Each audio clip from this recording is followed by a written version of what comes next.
मंडी में पूर्व मुख्यमंत्री एवं नेता प्रतिपक्ष जयराम ठाकुर ने प्रेस को संबोधित किया। उन्होंने संबोधित करते हुए कहा कि ऐसा कोई दिन नहीं है जिस दिन देश भर में इस झूठी सरकार की किरकिरी नहीं हो रही है।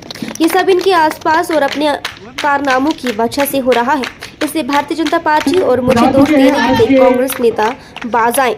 इनके नेता कह रहे हैं कि हमने हिमाचल के बारे में महाराष्ट्र और झारखंड में गलत प्रचार किया है। हमने जो असलियत है वही जनता के सामने रखी है, जिससे कांग्रेस पार्टी और इनके बड़े नेता बौखला गए हैं। अब कह रहे हैं कि हमने हिमाचल को बदनाम किया, जबकि सच्चाई ये है कि कांग्रेस पार्टी ने झूठी गारंटी के सहारे सत्ता हथियाई और झूठ का मॉडल बने राज्य में भी सत्ता में आने के लिए आजमाना चाहा, लेकिन उसकी सफलता नहीं मिल पाई। उन्होंने कहा कि हमारा काम आजकल सरकार की हर गलत निर्णय का विरोध करना है। अभी पेट्रोल निगम के होटलों को लेकर जो हाईकोर्ट का फैसला आया है, उसको लेकर भी सरकार की मंशा में खोट दिखाई दे रही है। ऐसा लग रहा है कि सरकार ने जानबूझकर इस मामले को कमजोर कर कुछ खास मित्रों को फायदा पहुंचाने का खाका तैयार किया है। सम्मानित करें।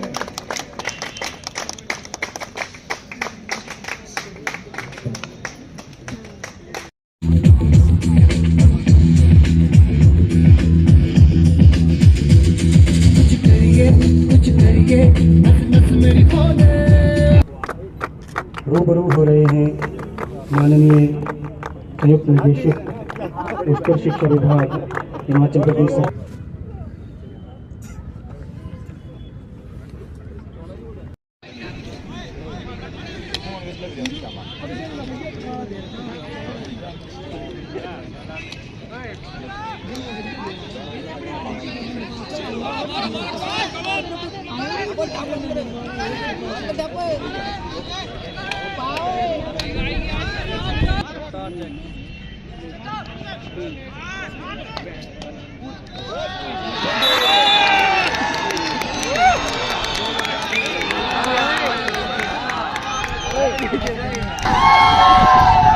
अपनी खुशी है भाई।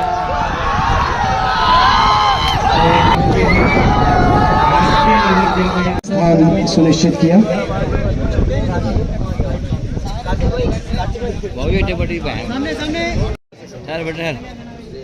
बहुत ही अच्छा और रोमांचक मुकाबला इन दोनों टीमों के बीच। उनमें के सभी सदस्य उनके प्रतिबंध इंचार्ज से निवेदन है कि कृपया जिसने इस प्रतियोगिता में विभिन्न टीमों को पराजित करते हुए खुद को इस शीर्ष तक पहुंचाया है। वाकई में आपको देखकर लग रहा था कि आप सम्मानित करें। आज के कार्यक्रम के सम्माननीय मुख्य अतिथि का उपस्थित होना ही अपने राजकीय महाविद्यालय चंबा हिमाचल प्रदेश यूनिवर्सिटी की तरफ से जो हॉकी टूर्नामेंट हो रहा है इंटर कॉलेज, उसका समापन है आज। तो बढ़िया से ऑर्गेनाइज़ किया है इन्होंने और समापन के कार्यक्रम के लिए मुझे इनवाइट किया गया है। मैं हिमाचल प्रदेश उच्च शिक्षा विभाग में संयुक्त निदेशक के पद पे हूँ। तो क्योंकि मैं चंबा से बिलोंग करता हूँ, इससे पहले मैं चंबा महाविद्यालय का प्रिंसिपल के तौर पे कार्य कर रहा था। तो इन्होंने मुझे इनवाइट किया कि आज की क्लोजिंग सेरेमनी पे एज चीफ गेस्ट मुझे यहाँ शामिल होना है। तो मैं बड़ी खुशी है, मुझे बहुत गर्व महसूस हो रहा है कि ये इवेंट लाने में मैंने प्रयास किया था। करीब 40 साल के बाद ये इवेंट यहाँ पे होने जा रहा है, हुआ है आज जिसका समापन है। इससे पिछले साल हमने इंटर कॉलेज फुटबॉल चैम्पियनशिप करवाई थी, वो भी बड़ी कामयाब रही। तो मुझे इस बात की भी बहुत खुशी है कि यहाँ पे नए प्राचार्य आए हैं डॉक्टर मदन गुलेरिया जी धर्मशाला से, और उन्होंने बखूबी इसको अंजाम दिया है। इस खेल के इंतजामात और जितनी भी टीम्स आई हैं वो बहुत खुशी से और बड़े खेल की भावना का परिचय देते हुए बहुत अच्छा खेल खेल रहे हैं। तो मैं इनको मुबारकबाद देना चाहूँगा और उच्च शिक्षा निदेशालय की तरफ से मैं इनको बहुत बहुत शुभकामनाएं और मुबारकबाद देना चाहता हूँ।